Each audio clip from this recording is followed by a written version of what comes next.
Nell'incavo delle mie riflessioni, rannicchiato nei miei pensieri, guardo nel vuoto senza vedere.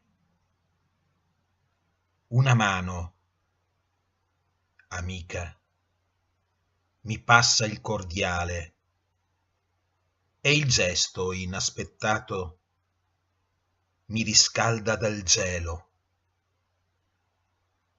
e rinasce la speranza.